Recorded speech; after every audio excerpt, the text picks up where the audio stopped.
Palace. And I'm going to read to you exactly what this statement says.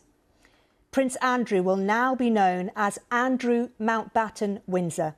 His lease on Royal Lodge has, to date, provided him with legal protection to continue in residence. Formal notice has now been served to surrender the lease, and he will move to alternative private accommodation. There are moments in royal history when the fall of a once celebrated figure becomes so dramatic, so symbolic, that it feels almost impossible to ignore. And today, we find ourselves witnessing one of those rare moments unfold in real time. Because behind the gates of Royal Lodge, once the proud symbol of a prince's status, privilege, and inherited power, a transformation is taking place. One that many observers say may be the most severe royal demotion of the modern era. A transformation in which a man born into unimaginable rank is now facing the reality of being treated for the first time in his life as an ordinary private citizen. Before we dive in, there's something I need to share with you. Over the past few days, thousands have watched these stories unfold, but most haven't subscribed. If you're one of them, I invite you now to join us. Subscribe to Crownverse so you never miss the next chapter in this unfolding royal history. For months now, whispers around Windsor have been growing louder. Observers, royal commentators, insiders, and even former palace staffers have noted an unmistakable shift. That the man once styled His Royal Highness Prince Andrew, Duke of York, is living out his final days inside Royal Lodge under circumstances that look nothing like the life he once knew. Although the official statements from Buckingham Palace remain carefully worded, the hard facts tell their own story. His royal styles have been withdrawn in practice. His ducal identity has been erased from usage. His public roles have vanished. His privileges have collapsed. And the palace has confirmed that he will soon be removed from Royal Lodge, the grand residence he believed he would inhabit for the rest of his life. Around these facts, a much larger narrative has taken shape. One that some reporters describe as a complete dismantling of the structures that once protected him. And while some of the more dramatic accounts rely on unnamed sources and therefore remain unverified, the underlying truth is undeniable. Andrew's world has changed forever, and there is no turning back. Inside Royal Lodge, a property long synonymous with royal luxury, the atmosphere is said to be tense. According to several unverified reports circulated through tabloid outlets, staff members describe a man facing the reality of a life no longer buffered by the invisible shield of royal privilege. Allegedly, he has been expressing frustration, disbelief, and at times indignation as the consequences of years of scandal and controversy finally close in around him. Again, these emotional details come from unnamed sources and must be treated as speculation, not confirmed fact. But they do reflect the broader perception that Andrew's adjustment to a new, diminished role has not been easy. What is beyond dispute is that Buckingham Palace has drawn a firm line. The decision to move Andrew from Royal Lodge to a smaller residence in Sandringham is not symbolic, it is structural. It marks the end of an era, not just for Andrew personally, but for the very idea of what it means to be a royal born into privilege and protected by it. The decision was not delivered with theatrics or public humiliation. It came quietly, bureaucratically, and with the full authority of the reigning monarch. In many ways, that makes it even more significant, because for the first time, Andrew Mountbatten-Windsor, no longer styled as a prince in public usage, is essentially being treated as a private individual. An ordinary man who must vacate a residence, accept downsized living arrangements, and live within the confines of a stipend rather than a royal budget. The language used by many media outlets has been blunt. a commoner, a private citizen, the commoner formerly known as Prince Andrew. Legally, the term commoner just means not a peer of the realm. But culturally, symbolically, and in the public imagination, the idea hits much deeper. For a man born as the second son of a monarch, whose entire existence was shaped by ceremony, deference, and inherited authority, to be seen as a private person is a monumental shift.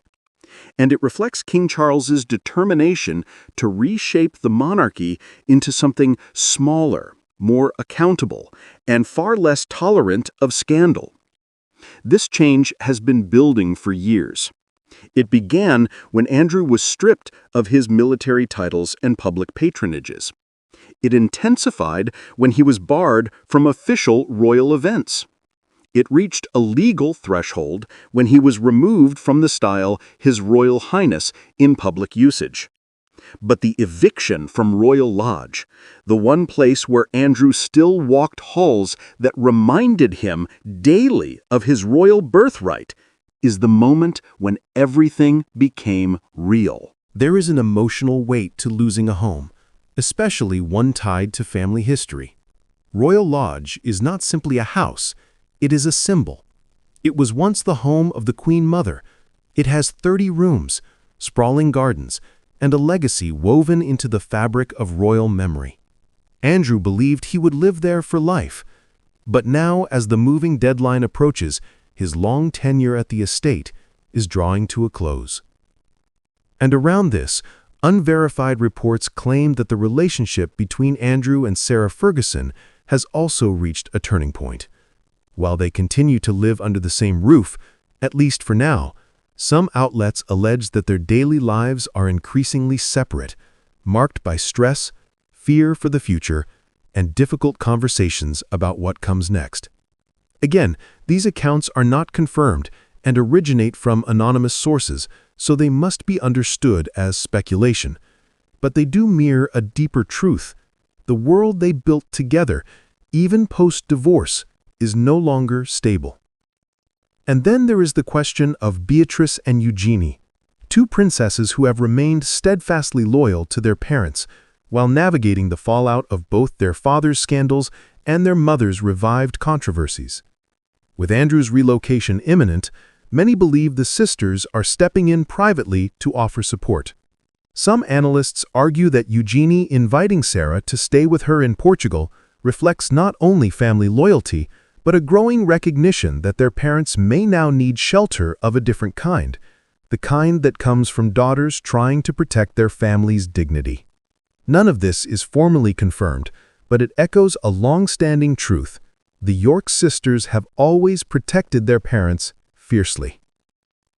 As the date for Andrew's departure from Royal Lodge approaches, the tone of coverage around him has shifted dramatically. Gone are the descriptions of a prince entitled by birthright. Instead, many reports now focus on accountability, consequences, and the end of privilege. Even language in political commentary has become bolder, describing this period as Andrew's final fall, his deroyaling, or his official transition into private life. These are interpretive terms, but they reflect the broader public mood that Andrew's time as a figure of status within the monarchy has finished. And beneath all of this, one question is being asked again and again. How will Andrew adapt to a life without the rank, the recognition, or the authority he once took for granted? Some royal watchers believe he will struggle. Others say that with support from Sarah and his daughters, he may eventually find a quieter, more grounded existence. But all agree on one thing: the future he is stepping into is nothing like the past he has left behind. In the coming weeks, the gates of Royal Lodge will open for the last time for Andrew as its resident. Staff will be reassigned, personal belongings will be packed, rooms that once echoed with the prince's footsteps will fall silent, and somewhere on the Sandringham estate, preparations are being made for his new life as a private individual.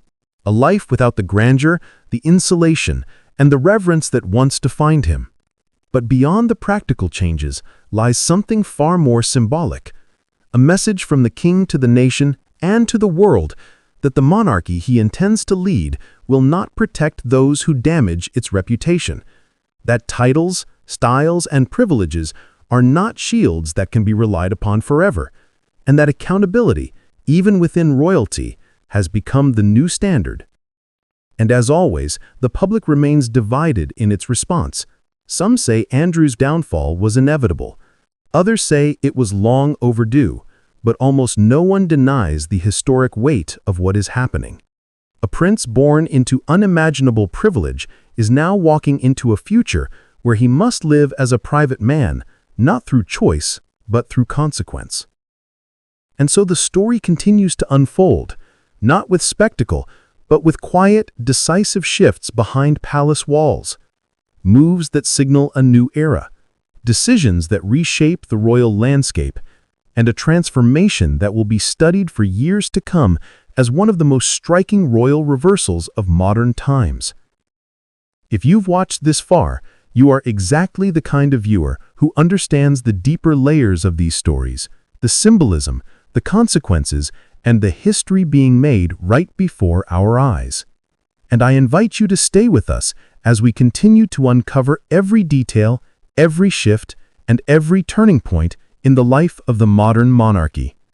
Thank you for watching, and stay tuned for the next chapter in this extraordinary royal journey.